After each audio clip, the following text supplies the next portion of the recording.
అదే అదే అదే ప్రశ్న అడుగుదాం లింగం యాదవ్ గారు. పూర్తి గీతం పాడాలనే ఆలోచన అసలు తప్పు పట్టాల్సిందే ఉందనేది ప్రశ్న. దానికి మీ సమాధానం ఏంటి? తీయండి. ఆనాడు స్వాతంత్రోద్యమంలో పాల్గొన్నటువంటి వ్యక్తులు, ఆనాడు కాన్స్టిట్యూట్ అసెంబ్లీలో ఉన్నటువంటి పెద్దలు అంబేద్కర్ గారు, అదే విధంగా ఉన్నటువంటి మిగతా పెద్దలందరూ కూడా వాళ్ళు కలిసి ఎంతవరకు తీసుకోవాలి, దేని వరకు తీసుకోవాలని వాళ్ళు డిసైడ్ చేసి ఇవ్వాలి. మనం తప్పు పట్టడమో లేదో మనం ఇంకేదో జడ్జ్ చేయడం కాదండి.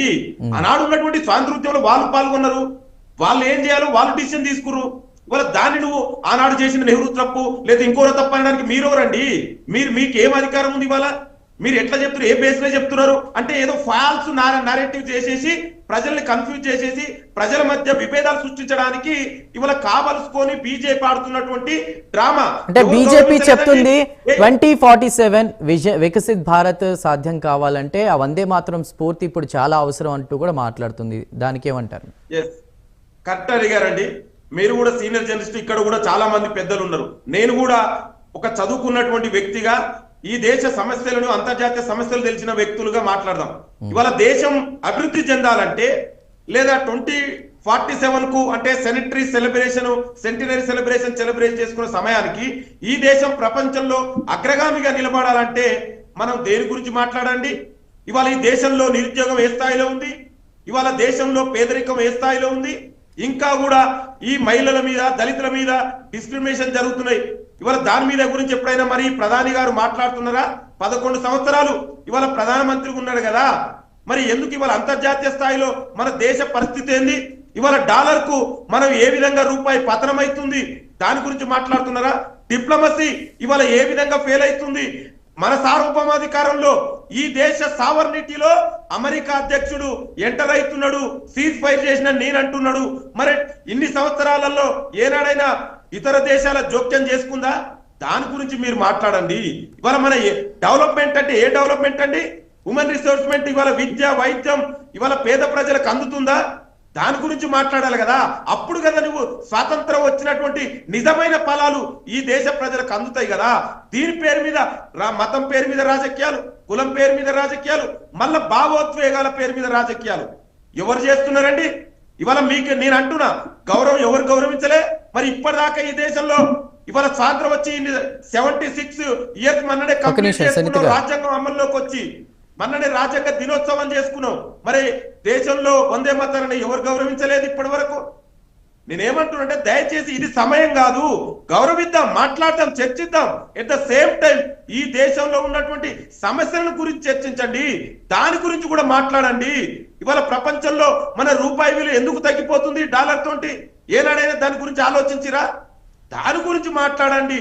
అంతే తప్ప నీకు బీహార్ ఎలక్షన్స్ వస్తే ఒకటి చేస్తావు, గుజరాత్ ఎలక్షన్స్ వస్తే ఇంకొక సెంటిమెంట్ రాజకీయాలు, ఇవాళ బెంగాల్ ఎలక్షన్స్ రాబోతున్నాయి, మళ్ళా దీని పేరు మీద రాజకీయాలు. దయచేసి ఏది మాట్లాడినా నెహ్రూని తప్పు పట్టడం ఇవాళ ఏందండి ఇది? ఇవాళ నువ్వు చేసిన దానికి కూడా నెహ్రూని తప్పు పడితే ఎట్లా?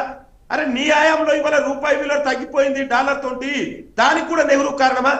అమెరికా ట్రంప్ వచ్చి సీజ్ ఫైర్ చేసినట్టే నెహ్రూ కారణం. ఎటు పోతున్నాం అండి? మనం మేధావులుగా ప్రపంచం అంతా కూడా ఏం డిస్కస్ చేస్తుంది, మనం దేని గురించి మాట్లాడాలి? ఇవాళ క్వాలిటీ ఎడ్యుకేషన్, క్వాలిటీ హెల్త్ ప్రజలకు అందుతుందా? దాని గురించి మాట్లాడుతున్నావా? ఇవాళ నిరుద్యోగం దేశంలోనే హైయెస్ట్ స్థాయిలో ఇవాళ మొదటిసారిగా నిరుద్యోగం ఈ దేశంలో ఉంది. మరి ఎందుకు మాట్లాడండి? ఈ దేశం అంటే ఎవరండి? ప్రజలు కదా.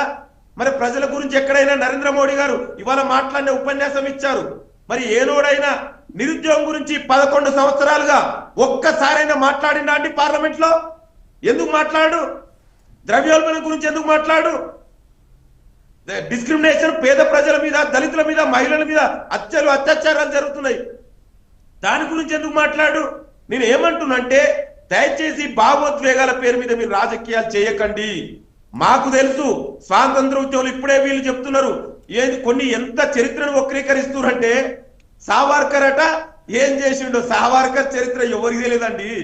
నేనేమన్నా మీ ఆర్గనైజ్ మాతృ సంస్థ RSS 1925 నుంచి, తర్వాత హిందూ మహాసభ, ఆ తర్వాత జనసంఘ్, కానీ ఎక్కడైనా వీళ్ళు దేశం ఉద్యమంలో పాల్గొన్నారా అండి? హిందూ మహాసభ చెప్పండి. ఆ మాతృసభ నుంచి వచ్చిందే కదా బీజేపీ. వాళ్ళ భారతీయ జనతా పార్టీ మూలాలు ఎక్కడి నుంచి ఉన్నాయి జనసంఘ మూలాలు ఎక్కడి నుంచి ఉన్నాయి? హిందూ మహాసభ. మరి హిందూ మహాసభ ఏం చేసిందో స్వాతంత్రోద్యమంలో వాళ్ళ పాత్ర ఏందో తెలియదా ఈ దేశ ప్రజలకు?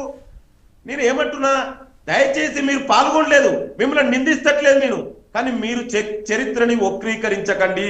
మీకు అనుకూలంగా మాట్లాడుకొని విద్వేష విషపూరిత రాజకీయాలు మాట్లాడకండి. ఈ దేశ డిఎన్ఏలో ఉందండి సెక్యులరిజం. ఈ దేశ డిఎన్ఏలో ఉంది. తథాగత బుద్ధు నుంచి తీసుకోండి, గౌతమ బుద్ధు నుంచి మీరు తీసుకోండి.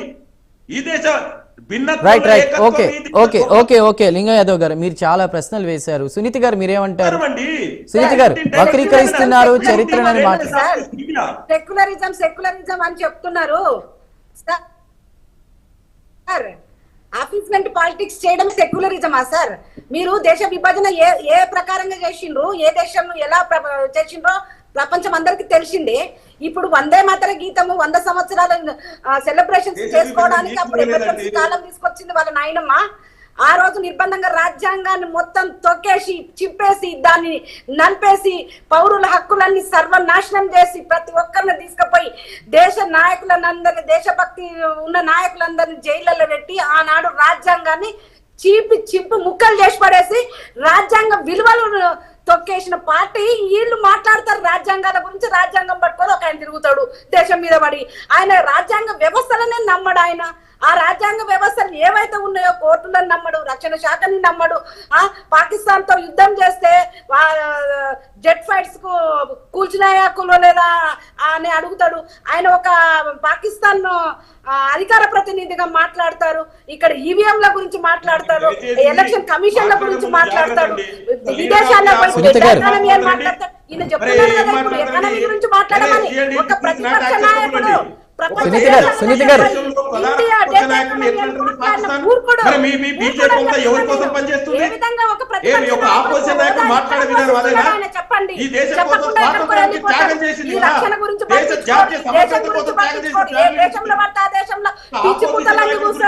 ప్లీజ్ కంట్రోల్ అండి, కంట్రోల్ ఒకరి తర్వాత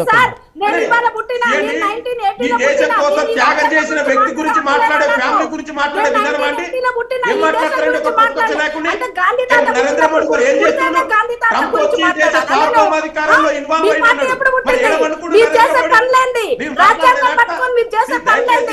మరి పిచ్చి మాటలు మాట్లాడద్దు చెప్తున్నా. మీరు ఏం మాట్లాడుతున్నారు?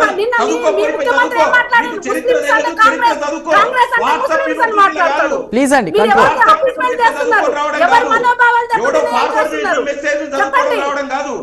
మన్మోహన్ సింగ్ గారు చెప్తారు ఈ దేశానికి, ఈ దేశ సంపదలో మొట్టమొదటి స్థానం వీళ్ళ మాజీ ప్రధానమంత్రి మాట్లాడతాడు. Right right right okay okay okay control అండి. సునీతి గారు, లింగ యాదవ్ గారు ప్లీజ్ కంట్రోల్. అండి ప్రధాన ప్రతిపక్ష నాయకుడు ఆ విధంగా అవమానకరంగా మాట్లాడితే ఎట్లండి? ఈ దేశం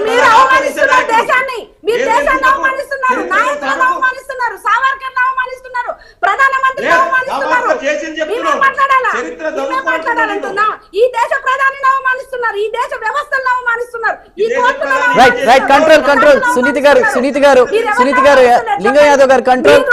సునీతి గారు ఈనాటి వరకు 70-60 సంవత్సరాల పరిపాలన.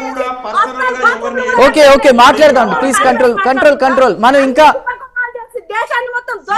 ఓకే అండి పర్సనల్ వద్దొద్దు, ఒక్క నిమిషం కంట్రోల్ కంట్రోల్ కంట్రోల్. సునీతి గారు సునీతి గారు సునీతి గారు ప్లీజ్ కంట్రోల్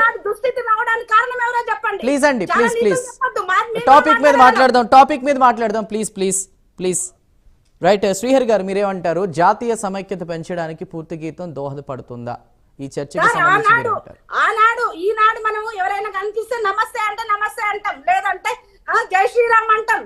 ఆనాడు ఉద్యమ స్ఫూర్తి కలిగించడం కోసం, ఆనాడు దేశభక్తి కలిగించడం కోసం ఒక వ్యక్తి ఎదురు పడితే వందే మాతరం అనేటోళ్ళు సార్. వందే మాతరం అని ఒక ఉద్యమ స్ఫూర్తి కల్పించిండ్రు. అలాంటి ఉద్యమ స్ఫూర్తితోటి రచించిన రచనని కూడా మీరు దాన్ని తొక్కిపట్టి ఒకరి మనోభావాలు దెబ్బతింటాయని చెప్పి దాన్ని కూడా కట్ చేసినారు. ఇంకా మీరు ఎంత గొప్ప నాయకులు చెప్పాలా మరి ప్రజలకి? రైట్ రైట్ శ్రీహరి గారు శ్రీహరి గారు రైట్ అండి వస్తాను ఒక్క నిమిషం. లింగ యాదవ్ గారు శ్రీహరి గారు లింగం గారు ఒక్క నిమిషం అండి. లింగం గారు మీకు సగౌరవంగా చిన్న నమస్కారం. చిన్న విషయం ఏంటంటే లింగం గారు ఒక మంచి ప్రస్తావన చేశారండి, దాన్ని అభినందించారు.